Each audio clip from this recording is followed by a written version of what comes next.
Oke, salam jumpa.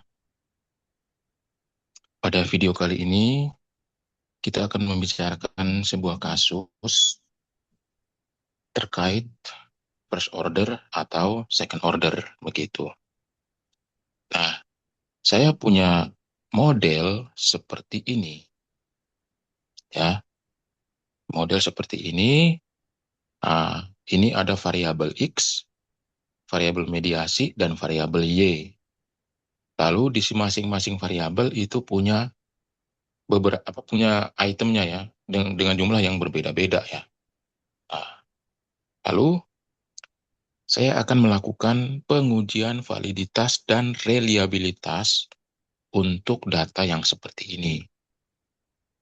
Pertama, kita akan lihat dulu overloadingnya. Nah, overloadingnya itu, ya, itu kan sudah terlihat di dalam gambar. Nah, seperti ini overloadingnya, ya. Jadi, overloadingnya ini ternyata banyak sekali yang merah. Nah, kita lihat di variabel M, itu hampir seluruhnya itu merah, artinya di bawah 0,7. Lalu yang variabel X juga lebih banyak yang merahnya dibanding yang hijau. Artinya lebih banyak yang di bawah 0,7 dibandingkan yang di atas 0,7. Nah, lalu yang Y pun begitu ya, Y pun begitu, ada juga yang merah atau di bawah 0,7.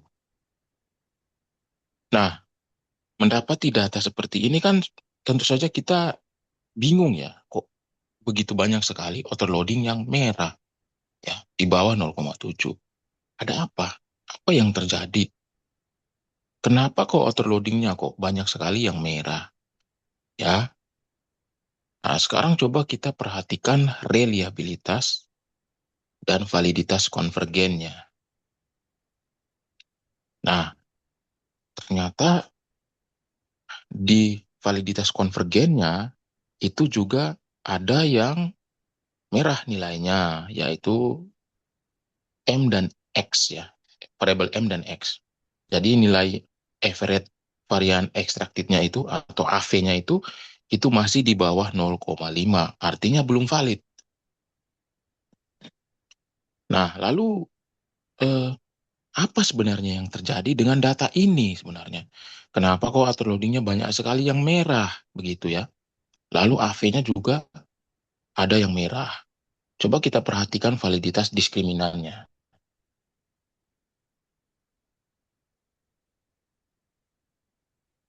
Nah, validitas diskriminannya sebenarnya bagus ya. Karena HTMT-nya itu semuanya di bawah 0,9 ya, nilai threshold-nya. Tetapi memang data ini yang menjadi problem itu adalah overloading-nya banyak yang merah, lalu AV-nya itu ada dua yang merah. Artinya data ini tuh punya problem di bagian validitas konvergennya. Atau bisa dikatakan internalnya ya, validitas internalnya. Internal itu artinya antara eh, item sama variabelnya ya. Jadi dia punya problem antara item sama variabelnya. Nah, overloading yang merah itu menandakan bahwa antara item dengan variabel itu memiliki korelasi yang rendah ya, memiliki korelasi yang rendah.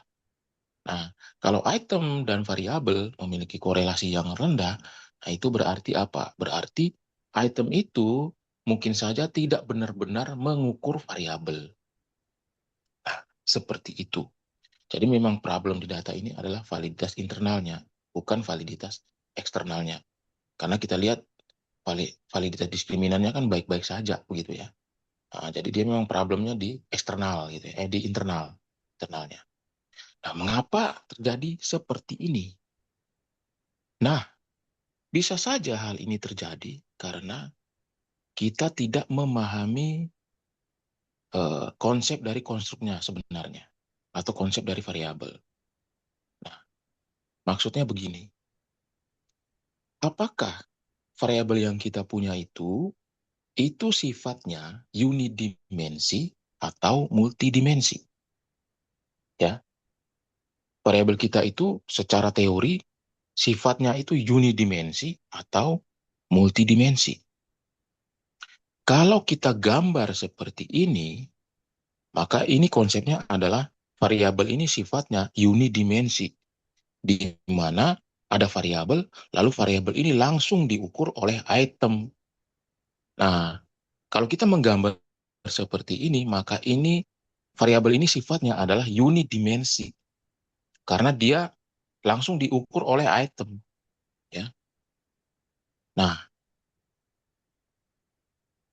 jika terjadi bahwa overloadingnya itu banyak yang merah, lalu AV-nya itu juga ada yang merah, jangan-jangan variabel ini, ya variabel X, M, dan Y, itu jangan-jangan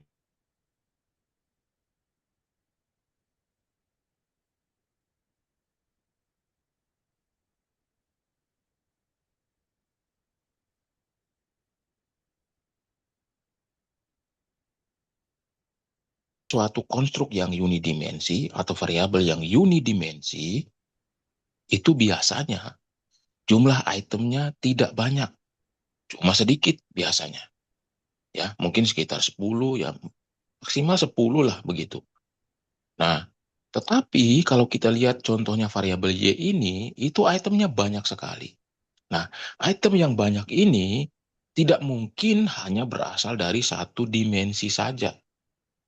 Kemungkinan berasal dari beberapa dimensi. Begitupun variabel M. Kemungkinan bukan berasal dari satu dimensi, tetapi beberapa dimensi. Lalu mungkin X juga seperti itu. Nah, ternyata kalau kita lihat data asli di Excel seperti ini, memang ternyata uh, variabel-variabel ini multidimensi, bukan unidimensi. Mari kita lihat.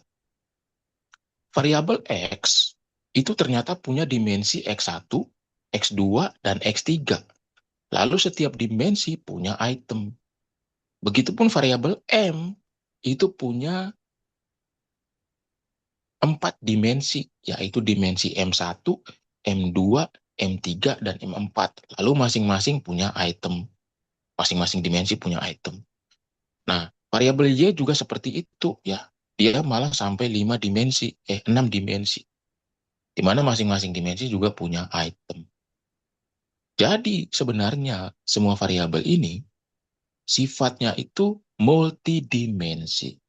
Nah, kalau dia sifatnya multidimensi, maka kita tidak bisa menggambar seperti ini seharusnya. Nah, kalau kita gambar seperti ini, ya, kita gambar dengan model yang first order seperti ini, maka akan terjadi yang seperti ini. Overloadingnya itu banyak yang merah. Ya, ini lihat. Overloadingnya itu banyak yang merah. Mengapa overloadingnya ini banyak yang merah? Karena overloading itu, karena item-item itu sebenarnya dia tidak langsung mengukur variabel. Ya, itu yang menyebabkan. Ya, ambil contoh di variabel M ini kan, itu kan overloadingnya hampir semuanya merah. Nah, ini terjadi kenapa? Karena item-item ini tidak langsung mengukur M, tetapi item-item ini mengukur dulu dimensinya seperti yang ada pada tabel ini, tabulasi ini ya. Jadi semua variabel ini itu diukur dulu oleh dimensinya, bukan oleh item. Item-item ini justru mengukur dimensinya, bukan mengukur item. Makanya terjadi ya, hal yang seperti ini, outer-loadingnya banyak yang merah atau validitas internalnya lah seperti itu. Bahkan AV-nya juga ada 2 yang merah. Ya, jadi memang ini validitas internalnya itu yang bermasalah atau memiliki problem. Lalu bagaimana? Apa yang harus kita lakukan? Ya kita harus membuat modelnya itu menjadi second order, bukan first order seperti ini. Karena secara teori, setiap variabel ini kan sifatnya multidimensi. Ya, mereka punya dimensi dulu, baru dimensinya ada itemnya, begitu. Sehingga kita tidak bisa menggambar itu sebagai first order, tapi kita harus menggambarnya menjadi second order. Nah, di sini saya sudah contohkan di sini. Nah, jadi kita gambarkan second order seperti ini. bukan first order, ya. Nah, lalu kita calculate.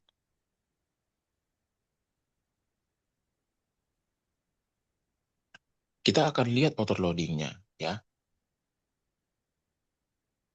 Nah, kita akan lihat overloading untuk tiap-tiap item di dimensinya. Jadi kita lihat overloadingnya bukan di variabelnya, tapi di dimensinya. Saya buka ya. Nah, ini saya copy saja ke Excel. Jadi kita akan lihat overloading tiap item itu di dimensinya, bukan di variabel. Ya. Nah, jadi yang M ini kita hapus. Lalu X juga kita hapus. Nah, Y juga kita hapus. Jadi yang kita lihat itu adalah overloading item itu di dimensinya. Misalnya dimensi M1. Nah, itu kan hijau semua itu. Ya. Lalu dimensi M2. Nah, 2 hijau, 1 merah, tapi merahnya 0,8, 0,6. M3 hijau semua. M4, 4 hijau, satunya merah. Nah, X1 hijau semua. X2 hijau, 2, 1 merah, merahnya 0,6. X3 hijau semua. Y1 hijau semua. Y2 hijau semua. Y3 hijau semua. Y4 hijau semua. Y5 hijau semua. Y6 ada satu yang merah, tapi 0,6. Jadi kalau kita bandingkan ya hasil autoloading ini antara yang model first order dan second order, ternyata yang second order itu lebih bagus. Dia lebih banyak hijaunya, lebih banyak yang di atas 0,7 dibandingkan yang di bawah 0,7. Bahkan yang di bawah 0,7 ini masih bisa tetap kita pertahankan ya karena dia nilainya antara 0,5 dan 0,6. Masih bisa kita pertahankan apabila reliabilitas dan AV-nya bagus. Sekarang kita perhatikan reliabilitas dan AV-nya.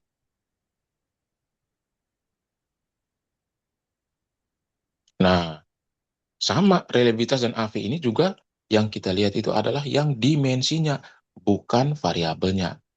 Nah, ini jadi variabelnya kita buang. Nih, delete.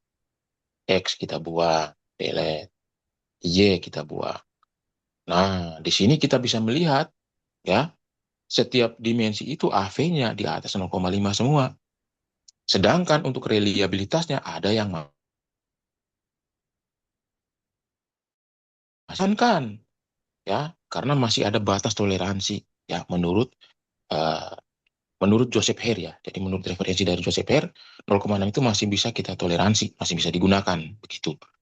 Jadi lebih bagus daripada yang first order tadi begitu.